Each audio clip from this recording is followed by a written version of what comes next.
away. Right. And really, the numbers, when the numbers of light years are banded about like that, are not comprehensible to us, to our brains. I mean, the numbers are just vast. So it's worth sometimes, and I used to give sort of one or two talks like this when I spoke to business groups, Right. if only to liven them up a bit and not to get bogged down in matters financial. Yeah. So anyway, I talked about what actually is a light year. Now you said 32 million light years away, this phantom galaxy Yeah. it is. But if we look at what a light year is, Yeah. it's quite incredible, and it gives us a sense, perhaps, of perspective of ourselves. Now, I'm probably stating what people know, but Right. a light year is really a distance. It's a distance and a time, the time of 1 year. But All right. it's the distance that light will travel in 1 year. Right. So you need to look at that. Um, do you know what the speed of light is in terms of miles per hour? No, I don't. Not off the Right, top of my head. it's Yeah. pretty vast. Um, it's 186,000 miles per second. 186 miles per Thousand second. miles a second. And when you think in Wales, the speed limit is only 20 miles per hour Yeah. in most of Wales. Oh yeah. So Uh, light travels pretty fast. Okay, so in one, we have to work out the number of seconds in a year and then multiply that by 186,000. So in 1 minute there is 3,600 seconds. In one day, there's about 86,000, or there are 86,400 seconds. right. See, I remember all these figures for some strange reason. In 1 year, Yeah. have a guess how many seconds in 1 year? 1 year. Just a guess. How many seconds in 1 year? Probably a million seconds. Well, it's actually 31,536,000, Wow. right?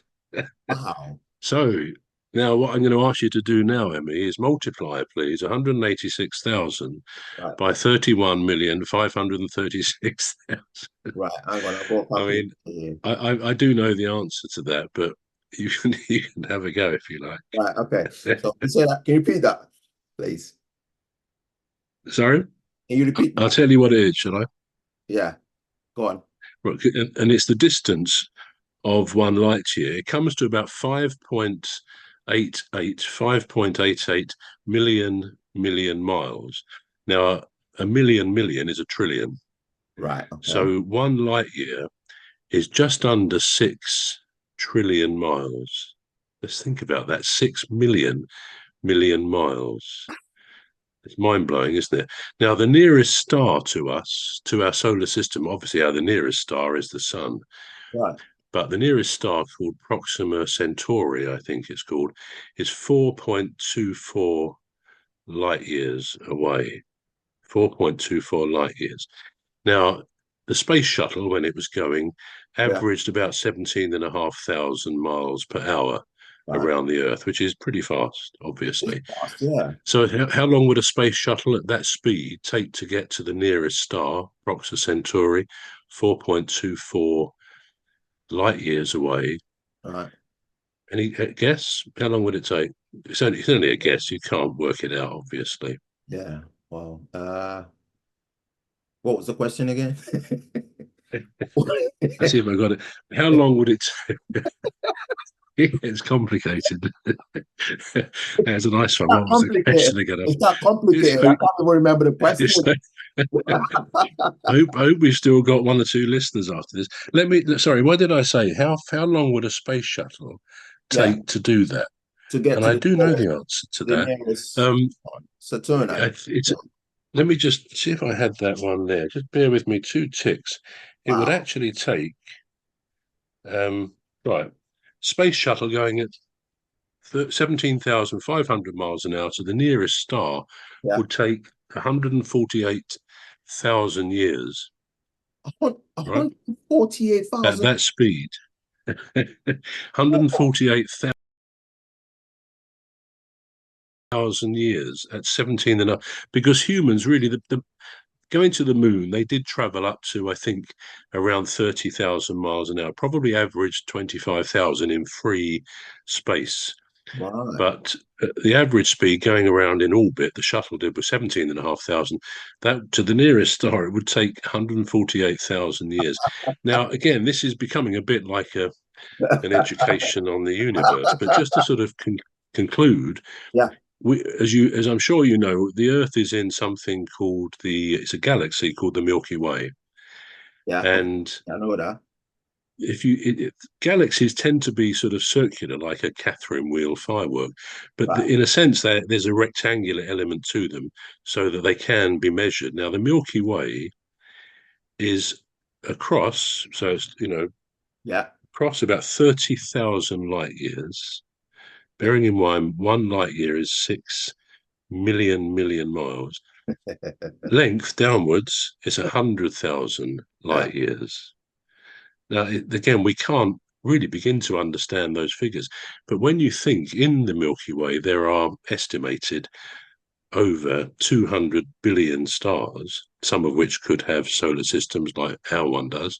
Yeah.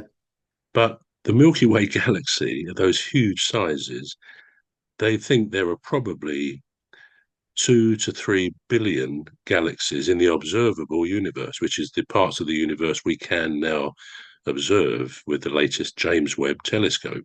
Wow. So when you think of all those figures, I mean, we have to say, are we remotely significant?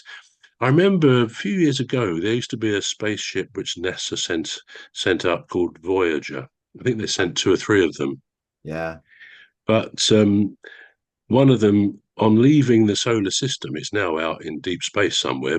It left the solar system on the 25th of August 2012. Yeah. So that's what, nearly coming up 14, no, Yeah. 12 years ago. 12 years ago. So Yeah. it's, who knows where it is now. But it took a lot of photographs, and including some of Earth, our Earth, from the right at the edge of the solar system.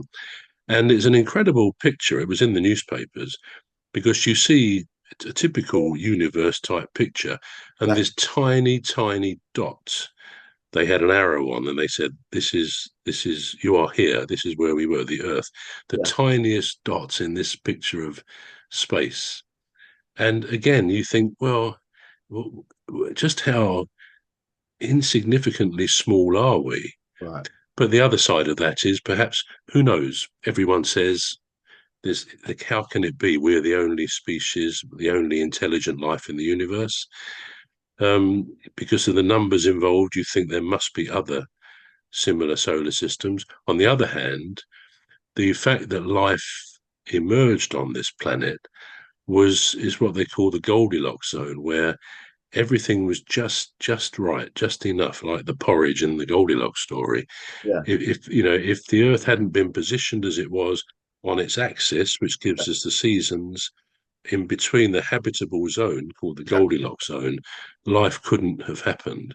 And for me, I guess that's where I think there almost has to be some planning, and it gives me some sort of faith that there is a creative force. Some will call that God, I suppose. For me, um, God is something I don't begin to understand, and I think we touched on this before. Yeah. Yeah. But you feel the incredible power of nature, and whatever has created this incredible life, which for the most part we all take for granted because we can't spend our lives forever concentrating on what we are, who we are, why we're here. Yeah. But it is an amazing creation that we see around us. The colours, the perfection of the ecosystems, and so on. It's quite mind blowing that we're It, here at all, really. it is. Yeah. So, It is. sorry if I've silenced you there. I went on a bit about that, but it's incredible the numbers involved. Yeah. Incredible, really. Wow. It's yeah. There was another minute fact that I noted down, and it was that it takes light from the sun, 8 minutes to travel down to the earth. 8 minutes. Absolutely right. Which means, and this is